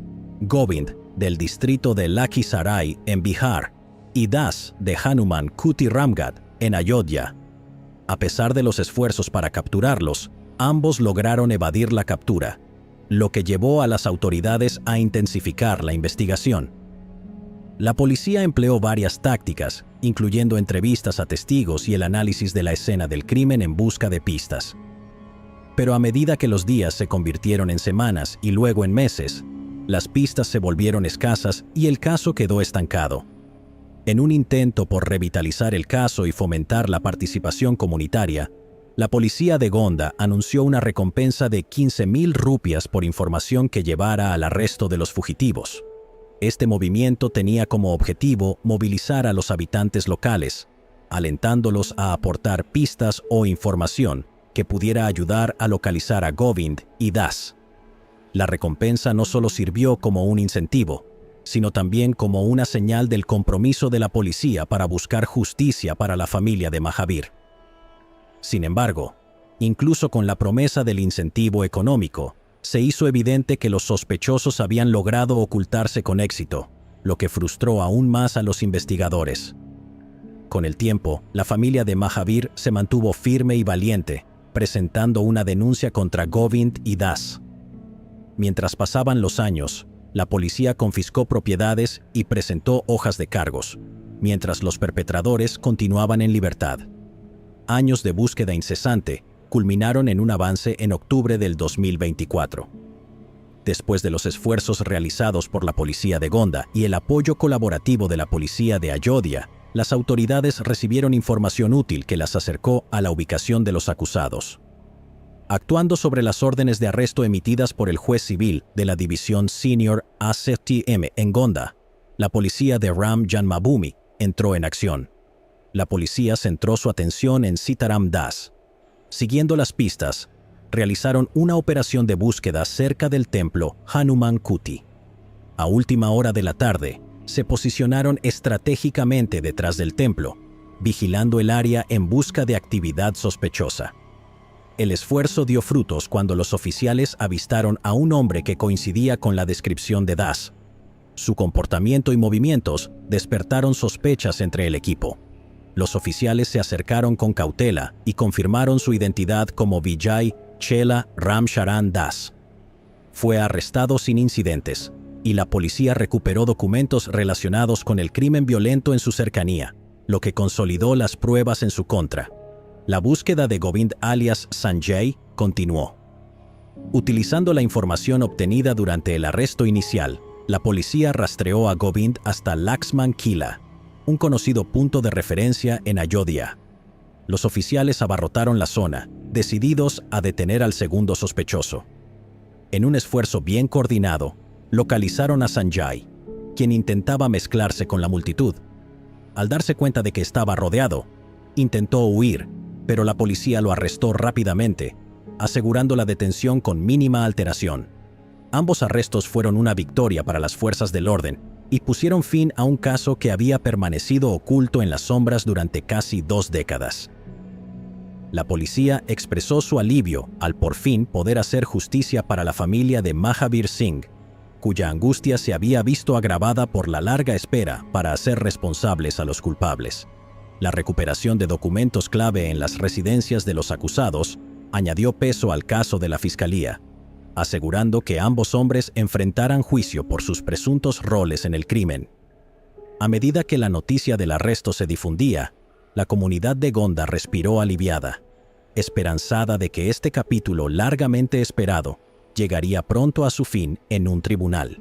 Isaiah Hernández. En la noche del 16 de marzo del 2011, Isaiah Hernández fue baleado en un tranquilo estacionamiento de Ansonia, Connecticut.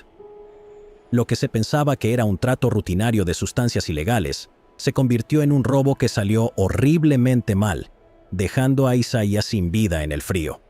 Durante años, el caso pareció irresoluble, con solo susurros y rumores rodeando los detalles de su final. Sin embargo, Un avance en la investigación ha llevado a las autoridades a un sospechoso clave, alguien que había permanecido oculto por más de una década. Isaías Hernández era un padre de 25 años que intentaba construir un futuro mejor a pesar de las dificultades de su pasado. Nacido y criado en Ansonia, Isaías enfrentó muchos desafíos mientras crecía. Tuvo una infancia difícil, marcada por la inestabilidad financiera y un hogar roto, pero siempre estuvo decidido a forjar un camino diferente para sí mismo. Isaías no era ajeno a las dificultades y, como muchos jóvenes de su comunidad, luchó contra la atracción de la vida en las calles, sabiendo demasiado bien la tentación del dinero fácil y la influencia de las malas compañías. A pesar de todo, él era un padre devoto y su hijo, que de muchas maneras era el ancla en su vida, era la razón por la que trabajaba duro para cambiar las cosas. Pero el 16 de marzo del 2011, todo cambió cuando el pasado de Isaías colisionó con su presente en un acto de violencia, acabando con su vida demasiado pronto y dejando a su familia y a su hijo destrozados. Era una noche fría y ordinaria en Ansonia, e Isaías había llegado al Ansonia Express Mart, una parada habitual en su ruta diaria. Estaba allí para encontrarse con dos hombres para una transacción de sustancias ilegales. Isaías, tratando de mantenerse a flote, había aceptado encontrarse con ellos en el estacionamiento para venderles las sustancias, un intercambio que esperaba le ayudaría a cuidar de su hijo y a mantenerse a flote. Lo que no sabía era que los dos hombres tenían otros planes. Lo que debía ser un trato simple rápidamente se convirtió en algo mucho más oscuro. Mientras los tres hombres estaban junto al auto de Isaías, los dos hombres se volvieron contra él con la intención de robarlo, en lugar de realizar la transacción. Los detalles de lo que ocurrió a continuación son confusos, pero está claro que Isaías nunca tuvo una oportunidad. Los testigos dicen que Isaías intentó escapar, saliendo tambaleándose del auto y cayendo en el estacionamiento mientras se escuchaban los disparos. La violencia estalló sin previo aviso. Fue alcanzado por 3 disparos, cada uno entrando en su espalda, llevándolo más lejos de la vida que tanto había luchado por construir para sí mismo. Los perpetradores huyeron del lugar, dejándolo desangrarse solo en el frío estacionamiento. Su familia más tarde se enteraría de que los hombres que habían estado en el auto con él esa noche estaban involucrados en más que solo un simple trato de sustancias ilegales. Habían conspirado para robar lo que no era suyo y le costó a Isaías todo. Después de que Isaías fuera abatido, la investigación sobre su asesinato comenzó de inmediato, pero rápidamente encontró obstáculos. Los testigos eran escasos y aunque hubo sospechas iniciales, el caso permaneció sin resolver. En los días siguientes al tiroteo, algunos consejos anónimos llegaron al departamento de policía de Ansonia, mencionando el nombre de Elijah Stanford, un joven de 19 años. Los detectives siguieron estas pistas, pero no pudieron vincular a Stanford directamente con el crimen sin más pruebas concretas. Las grabaciones de vigilancia del Express Mart ayudaron a confirmar que Isaías había estado en el auto con al menos otros 2 hombres, pero sus identidades seguían siendo inciertas en ese momento. El verdadero avance llegó casi una década después. Una combinación de avances en las técnicas forenses, cooperación con agencias federales y trabajo investigativo persistente llevó a la policía a reabrir el caso. Fuentes anónimas, que inicialmente se habían mostrado reacias a presentarse, comenzaron a compartir información clave sobre Stanford, así como sobre Luis Márquez, quien tenía 18 años en el momento del brutal crimen. Se reveló que ambos hombres habían planeado robar a Isaías durante un trato de sustancias ilegales. Márquez huyó brevemente a Nueva York después del asesinato, mientras que Stanford fue encarcelado en la institución juvenil Manson por un crimen no relacionado. Sus movimientos después del tiroteo, junto con un creciente cuerpo de pruebas, ayudaron a la policía a centrarse en los 2 hombres. En 2021, 10 años después de la tragedia, tanto Stanford como Márquez fueron arrestados y acusados del crimen violento, robo en primer grado y conspiración para cometer robo. Ambos hombres fueron puestos bajo custodia con una fianza de $500,000, y aunque cada uno pagó la fianza, los cargos permanecieron. La investigación no se detuvo ahí, y una mayor indagación llevó a la policía a Andrew Spino, quien había servido como conductor de escape esa noche. Spino se había mudado a Hawái, donde fue encarcelado por cargos no relacionados. Después de ser extraditado a Connecticut en 2022, Spino también fue acusado. El 10 de marzo del 2024, Luis Márquez aceptó un acuerdo de culpabilidad y se declaró culpable de homicidio involuntario en primer grado con un arma de fuego y conspiración para cometer robo en primer grado en relación con el tiroteo. Los fiscales revelaron que Márquez disparó los disparos fatales durante el robo planeado, que había sido orquestado su coacusado, Elijah Stanford. El 29 de agosto, Márquez fue sentenciado a 14 años de prisión más 5 años de libertad condicional. Dijo lo siguiente antes de ser sentenciado: «Le pedí al juez que mostrara algo de misericordia, pero sé que merezco lo que venga.